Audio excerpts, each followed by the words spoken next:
పాపం ఏదైనా ఉందా ఈ గీతం యూనివర్సిటీకి? కనీసం స్కాలర్షిప్లు ఎవరైనా విద్యార్థులకు ఇచ్చారా ఈ గీతం యూనివర్సిటీలో?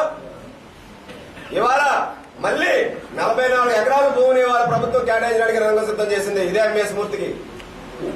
అంటే భూములు కాజేయడానికి, ప్రభుత్వ భూములు కాజేయడానికి విద్య పేరుతో వ్యాపారం చేస్తున్నటువంటి ఎంఎస్ మూర్తి ఆంధ్ర యూనివర్సిటీ దయాదక్షిణలతో, ఆంధ్ర యూనివర్సిటీ పెట్టిన భిక్షతో ఇంత పెద్ద స్థాయికి ఎదిగాడు.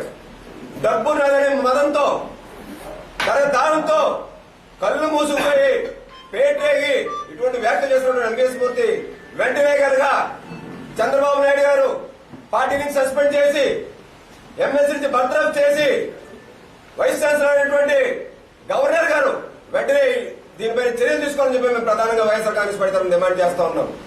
మరి Andhra university vice chancellor president ఉన్నటువంటి వైస్ ఛాన్సలర్ గారు నిలుస్తారు కానీ ఏ వాటి వరకు 2 రోజులు గడుస్తున్నా అధ్యాపకులు అక్కడ పెద్ద ఎత్తున నిరసన వ్యక్తం చేస్తున్నా, ఉద్యోగులు పెద్ద ఎత్తున నిరసన వ్యక్తం చేస్తున్నా కనీసం కేసు కూడా ఎంఎస్ మూర్తి మీద పెట్టలేదు. ఇవాళ అంటే రిజిస్టార్ వీసీలు అధికార పార్టీకి ఇవాళ దాసోహం అయిపోయి ఉన్నారని చెప్పి దీన్ని బట్టి అర్థమవుతా ఉంది. ఆంధ్ర యూనివర్సిటీ కించపరిచే విధంగా, ఆంధ్ర యూనివర్సిటీ కీర్తి పరిస్థితులు ఇవాళ దిగజార్చే విధంగా ఇవాళ ఎంఎస్ మూర్తి చేసిన వ్యాఖ్యలపై బీసీ రిజిస్టార్ స్పందించబోవడం అనేది చాలా దారుణమైనటువంటి చర్య. మేము దీన్ని ఖండిస్తా ఉన్నాం.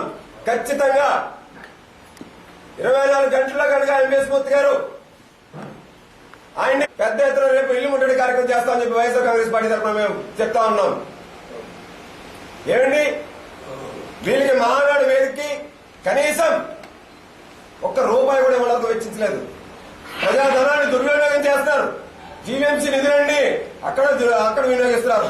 జీవీఎంసీ అధికారుల్ని అక్కడ వినియోగిస్తున్నారు. ఈపీడీసీ అధికారులందరూ కూడా అక్కడ ఇవాళ మకరం వేశారు. ఇవాళ ఇది అధికార ప్రోగ్రామా లేకపోతే పార్టీ ప్రోగ్రామా అని చెప్పి మేము అడుగుతా ఉన్నాం. ఇవాళ మహానాడు పేరుతో వీళ్లు నిబంధనలు ఉల్లంఘించి అడ్డగోలుగా విశాఖ నగరం యొక్క ప్రజల ట్రాఫిక్ కష్టాలు అసలు పట్టించుకునే పాపం లేదు. మంచిగా ఉన్నాయా లేవా, వాళ్ళకి ఎటువంటి ఆటంకాలు ఇబ్బందులు లేకుండా చూసుకోవాలి లేదా అని అధికారులు తలమోకలై ఉన్నారు. ఇవాళ ఆంధ్ర యూనివర్సిటీ ఇంజనీరింగ్ ప్రాంగణంలో తరగతి గదుల్ని పడక గదుల కింద మార్చేశారు. ఇవాళ మహానాడు పుణ్యమాని విద్యార్థులు చదువుకునేటువంటి తరగతి గదుల్ని పడక గదుల కింద మార్చేశారు ఈ మహానాడు పేరుతో. అంటే వీళ్లు ఎంత దారుణమైనటువంటి దుశ్చర్యకి పాల్పడతారంటే ఇవాళ చంద్రబాబు నాయుడు గారు, వాళ్ళ మంత్రులు, వాళ్ళ ఎమ్మెల్యేలు, వాళ్ళ పార్టీ చెందిన వ్యక్తులు పూర్తి స్థాయిలో అధికారం ఉంది కదా అని చెప్పి దుర్వినియోగం చేసేటువంటి స్థాయికి ఇవాళ దిగజారిపోయారని చెప్పి మేము వైఎస్ఆర్ కాంగ్రెస్ పార్టీ తరఫున ప్రజలకు తెలియజేస్తా ఉన్నాం. ఒక విశ్వవిద్యాలయంలో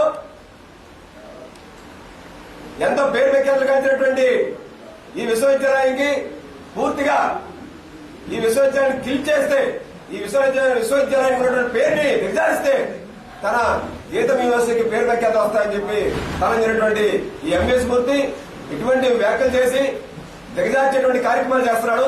ఖచ్చితంగా ఈ వైఎస్ఆర్ కాంగ్రెస్ పార్టీ తరఫున మేము ఒకటే చెప్తా ఉన్నాం. నగరంలో ఉన్నటువంటి అన్ని సంఘాలు, అన్ని పార్టీల వాళ్ళతో, మేధావులతో, విద్యార్థులతో, విద్యార్థి నాయకులతో ప్రతి ఒక్కరితోని కూడా పెద్ద ఎత్తున స్తంభింప చేసే కార్యక్రమం చేస్తామని చెప్పి ఈ సందర్భంగా మేము తెలియజేస్తా ఉన్నాం.